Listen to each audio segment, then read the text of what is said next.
about pussy. My God.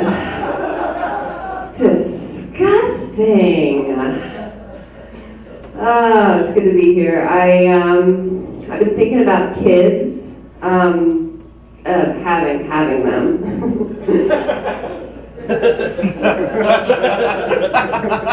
I'm no pervert. I've been wishing that I had been a teen mom, just gotten it over with earlier. Because I feel like now, if I have a baby, it's going to interfere with my career. But if I had a baby when I was 15, that thing would be a fully grown adult that could help me make my web series. It's like, what have I been doing these past 20 years anyways? Like working as a waitress and drinking too much? Like, I could have done all that stuff while I was raising a child, And then I would have at least had someone to blame for my failure. Oh, God. You also just never know what kind of kid you're gonna get. Like, I was a good kid, Andrew was a good kid, our older brother was a real bully. You could have a bully. I remember when I was in 2nd grade and he was in 4th grade, he wrote a poem about me. It was published in our elementary school's paper. It was called My Sister. Sounds like it should be sweet, right? It went like this.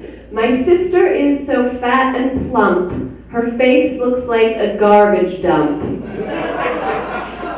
She smells like old feet and gross rotten meat. Oh, what a fine I would pay to get rid of that horrible, unadorable sister of mine. Can you believe an elementary school would allow that to be published? Like, first of all, the meter is completely off, okay? The first stanza is a rhyming couplet, the last stanza is free verse. Like, what kind of dumbass 10-year-old can't even insult his sister in iambic pentameter? Stupid ass. I live in Los Angeles, and I'm an actor, but I also really love to cater. That's another passion of mine. They say the actor's nightmare is forgetting your lines on stage, but I'd say the real actor's nightmare is serving tuna tartare to a guy named Ronnie who used to sleep through your scene study class and is now nominated for an Emmy. Turns out you can be terrible at the Meisner technique and still get nominated for an Emmy. Or you can be great at it and still be serving tuna tartare to a guy named Ronnie. That was me, I was serving him. Oh, I'm sad. Along with acting and catering, I also dabble in babysitting. Kind of a triple threat. Not to brag. I feel like babysitting often makes me feel a lot older and more out of touch with things than I really am. Like I was babysitting this kid who was really into like hot new dance trends, and he turned to me, he was like, I bet you don't even know what flossing is. I was like, yeah, I know what flossing is. It's the dance move with the hips and the... He was like, no, your teeth. You have terrible breath. I was like, go to hell. He was like, I'm already in hell. Halitosis.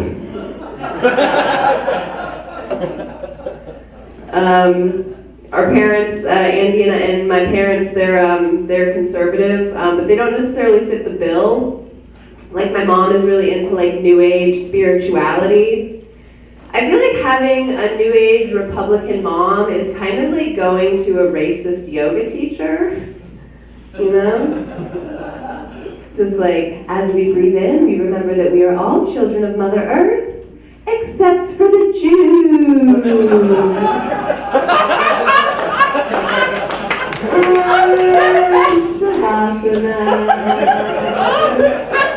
You guys, our dad is Jewish, and he hates her yoga class. You guys have been awesome. Thank you so much. He forgot my name, just like my dad. What's up, guys? I'm Jeff Allen. It's super basic, and I have a super look to me. I fucking get it. I'm born and raised in East Dayton. Make some fucking noise for the city. Come on. Man, I was the first of 5 to a 17-year-old uneducated teenager running around Dayton. So you can understand how I thought my mom was stupid. I was like, what the fuck are you doing? But then I grew up. I realized that shit was a business decision. You guys see that last fucking stimulus? My mom made like $7,000 over that shit. It's getting bad. It's to the point where like, I'm getting sad even masturbating. Because I know I'm flushing at least a band down the toilet. Easy. For sure. And it's worse when I wipe it off my girl's back. No, that's how it is in Dayton, man. Man, I love the city. It's beautiful. Kind of. You know what I mean? Like the trauma is bad, but the way we come together is beautiful. It's like an Edgar Allan Poe novel. You guys ever read that shit? The Raven? Anybody read The Raven? Dayton Public, Jesus Christ. What the fuck? It's like The Raven, but Raven is a bitch of Snowdo. Doing the crackhead Cupid shovel, you know what I mean? Fucking dancing and shit. Yeah, that's how it is in the city. When I say I'm from the ghetto, it gets misinterpreted. Like, it's not the ghetto where there's like gang violence constantly and like people dying like every second of the day. It's the ghetto where the white people are so poor that they try really hard to act black. Like, I don't know what it is. They turn black stereotypes into characteristics. You know what I mean? They start like wearing do-rags and shit and sagging. Like, I don't know what goes on. I don't know what. You don't have waves, Jeremy. Come on. Nah, I'm just fucking with you. I love the city, man. I work at the university. I can't technically say it for legal reasons. But I work in the dining services hall on the Mongolian Grill. And they're very diverse. So there's like a lot of Indian people there. So I work with a lot of Indian people. It's not racist. I looked it up. They're like 3 countries apart. So while working with them, let me tell you a little bit about Indian culture, okay? They're raised by the parents for a lot of their lives, and they get their partner chosen, you know what I mean? They're really innocent. So you can imagine my shock when the first day my trainer Sashi looks at me and says, "You have to beat the meat. Beat it harder." Like for fucking 2 weeks. I'm losing my shit. You know what I mean? I'm 21, but I love masturbation jokes. I love them. And so when he said that shit, I really fucked with me, man. 2 weeks is, beat it harder. Come on, beat it faster. So eventually one day I have to explain to him, Sashi, in our language, means masturbation, like beating your dick. You know what I mean? I did the motion, I had to show beating your dick. You know what I mean? So we start getting to know each other for weeks and weeks, you know what I mean? Months upon months. I really love these guys, you know what I mean? We link up on Instagram. We're about to do collabs and shit. We have a call. We do, yee! Every time we see each other from across the hall. Yee! It's fucking awesome. So again, you can imagine my shock when this same man, one day I'm packing veggies on the grill. You know what I mean? And behind me, I hear a sound that you're not supposed to hear at work. Fucking, I heard. And so I turn around, and this man has the sword sideways, like suctioning the meat. And he looks like a little kid. He just found out some shit, you know what I mean? This is what it sounds like inside of the pussy. So that's the day I found out that all humans are the same. We're all dirty animals, you know what I mean? We're just trying to rub some holes, dude. Just here to rub some holes and go out of here. I've been Jeff Allen. Thank you guys so much. This has been a dream come true. How's everyone doing? So I struggle being black. I know I struggle because people keep reminding me and it hurts. Somebody once told me I act like I've been possessed by a white ghost. Somebody once told me that I was born in blackface and that my personality is offensive. I don't know when I lost my blackness. I didn't even know it was a thing that you could lose, but apparently I lost it a long time ago. Sometimes people will come up to me, they'll be like, Michael, you're not black because you talk white. Which I never knew that white was a language, but if anybody needs help talking to white people, apparently I'm fluent in Caucasian.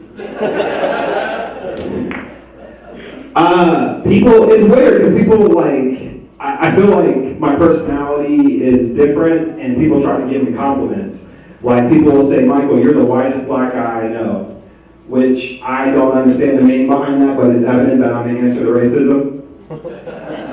I mean, even Martin Luther King had to have a dream to get people to pay attention to him. And all I had to do was just get up on stage and speak in coherent sentences. So do I get a day? Where the hell is my day? Oh, fuck, I skipped the joke. I'm going to go back. So, yeah, Martin Luther King. I feel like, man, where was I going with this? Let me think. So so even Martin Luther King had to have a dream to get people to pay attention to him, and he didn't get that right on the first try. He didn't just show up all nervous at the civil rights open mic nights and people just wasn't feeling him at all. They're just like, God damn it, who keeps letting this nigga on stage? He's like, no, I will not calm down. This nigga comes in here every week with a different premonition and I'm sick of it. Yeah, that doesn't really make sense because I fucked up the joke. So I'm gonna keep going. So yeah, man, it's rough. it's rough. Do you think Hitler would have been upset that people compare him to Donald Trump?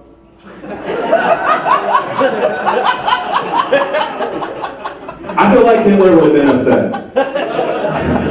I feel like Hitler, if I was to go back in time and show Hitler, he'd immediately throw a tantrum and lock himself in a room. The SS soldiers would be running around desperately trying to cheer him up. Führer Hitler, don't be sad. Would you like to invade Russia? Would you like to kill a Jew? All I'm saying is he would be upset. I feel like Hitler's in hell right now just annoying the shit out of everybody. He's just like, you think almost killing a race of people would really put you ahead, but they still compare you to a guy who can't even finish building a wall. And then the world says, I'm cool. I don't know, I just feel like I get why people would compare the two, but I just don't think the comparison is fair. I feel like to make the comparison fair, you have to compare the good with the bad.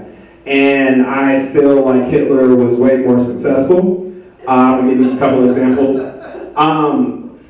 I feel like Hitler's economic policy was one of the very first policies that helped, Hitler's economic policy was one of, damn, I didn't fuck it up. His policy helped Germany get out of the brink of their depression. German scientists at the time were the first scientists to link cigarette smoking to cancer. So if you're the type of person who likes to bitch at people for smoking too many cigarettes, then it's obvious you're a Nazi sympathizer. And you should be ashamed of yourself because the people who are out here smoking are just out here trying to make America great again. And if you're the type of person who is currently dying of smoking cigarettes because you ignored the begs and pleas from your family members to stop, well then you keep on smoking, you goddamn American hero.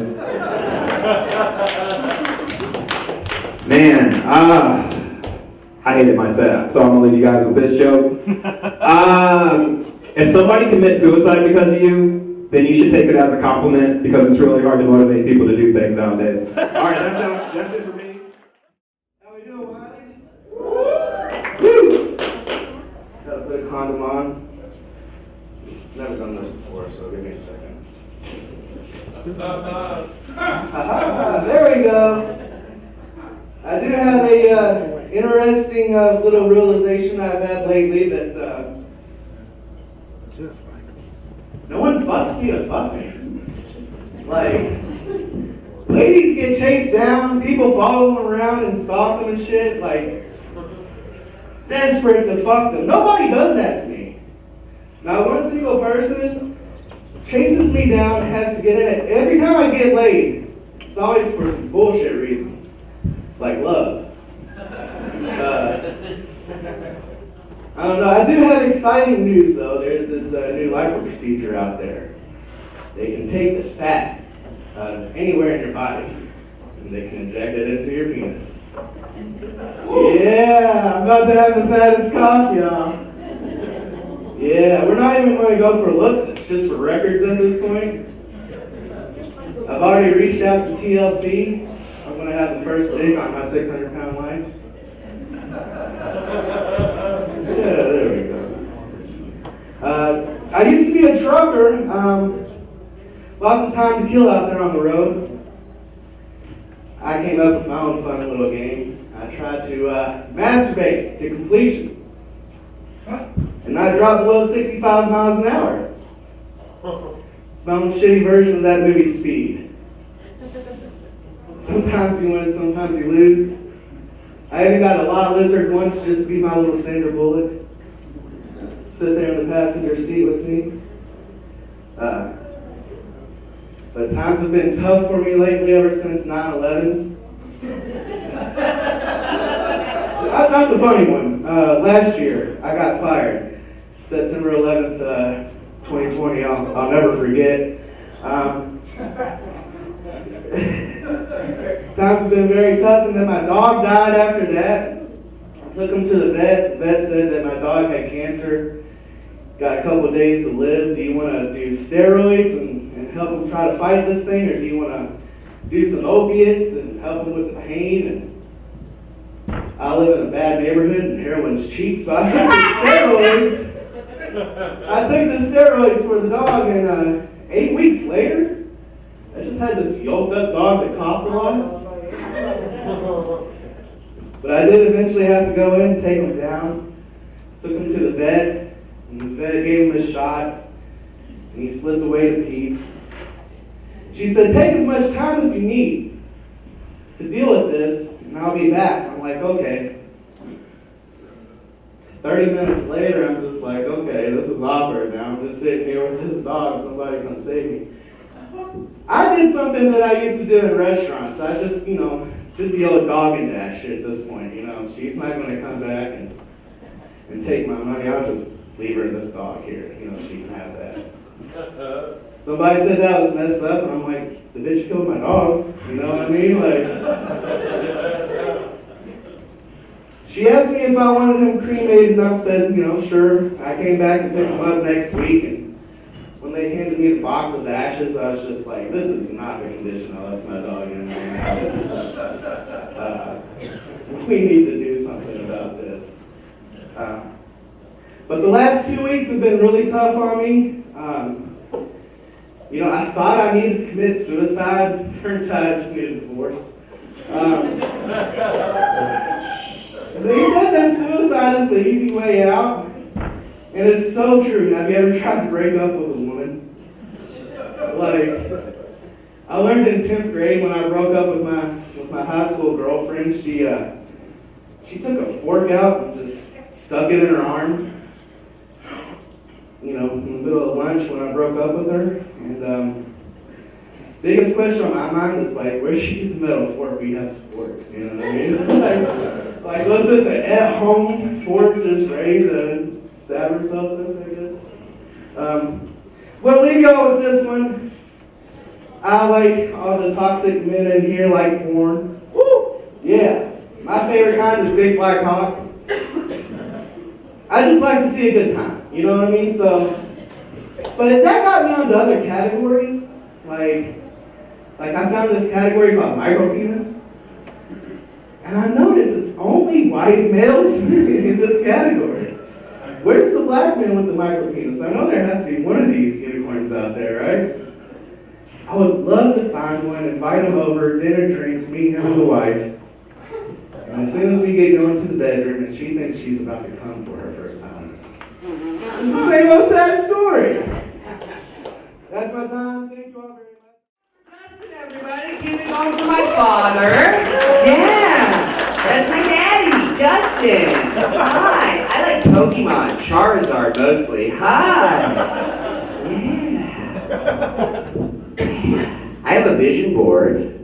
Does anybody in here have a vision board?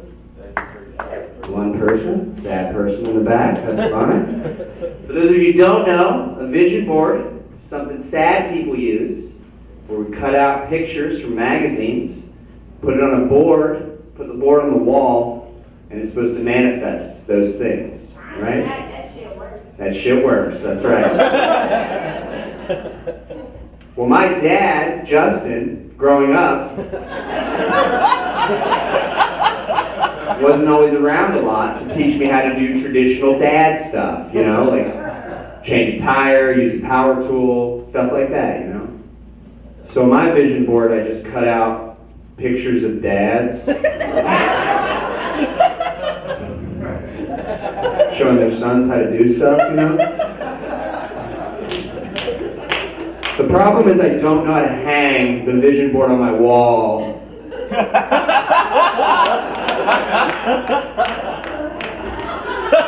It's more of a vision floorboard at this point. I asked Justin what was on his vision board. He said a son who doesn't have a vision board. And I want to hang it in the basement, but I need you to move the fuck out first. So. Do you guys know what exacerbate means? What does it mean? Liars.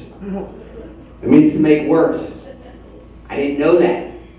I always thought exacerbate meant to exercise while you masturbate. But then I was exacerbating at Planet Fitness like I thought you were supposed to, and that made the situation worse, right? Judgment-free zone my ass, they called the cops and kicked me out. What's next? I gotta wear pants to my jazzercise class? Come on. And now my girlfriend's gonna run around town telling people I can't do goddamn 10 push-ups? Count them out, Willie's funny blunt. 1, 2, 10 push-ups. They call me the Spaghetti Man. Because my arms are always al dente, baby. What do you guys think of me? I pulled my dick on that last one. Really exacerbated it. I hate politicians. I hate all politicians on both sides of the aisle. I really do. I'm a big fat Libby T. I voted for Biden. But I think Nancy Pelosi looks like she pays poor families to let her hit their children. Mitch McConnell's goddamn face is melting off. How is that not a headline story? He looks like a melted open-faced sandwich. He's the only person you can take acid, stare at his face, and it will stop melting. Alright, I'm not gonna talk about politics. People don't like it. Let's keep it loose. Let's talk about something we can all relate to. Let's talk about snacks. I think we can all agree, everybody loves snacks, and I think we can all agree that Graham is the worst kind of cracker, right? Graham's the worst kind of cracker. Okay, I am still talking about politics. I'm talking about South Carolina Senator Lindsey Graham. He's the worst kind of cracker, and he's gonna go. You guys are really fun. I bombed so hard last night, I could hear my own armpit sweat. I got home, I had to mark myself safe on Facebook. A woman screamed out, "Poor little thing." Poor little thing. You know how confusing it is to be heckled with sympathy? I was in the grocery store the other day, I was getting some yogurt, getting girded up. And some big frat bro, cool dude, comes up behind me, and he goes, "Hey man, I don't want to sound like that or nothing, but is that yogurt any good?" I was like, "You don't want to sound like what?" He's like, "A man asking another man about his yogurt? Like, I ain't like that, bro. Shit's gay." Liking yogurt's gay? I didn't know that. So I just answered him the way I assumed a frat bro would answer another frat bro in that situation to try to be cool, you know? So I was like, "This yogurt? Bro, this yogurt's good. It tastes like pussy!" And that just exacerbated the situation. And then we had sex on aisle 7. And that's been my time!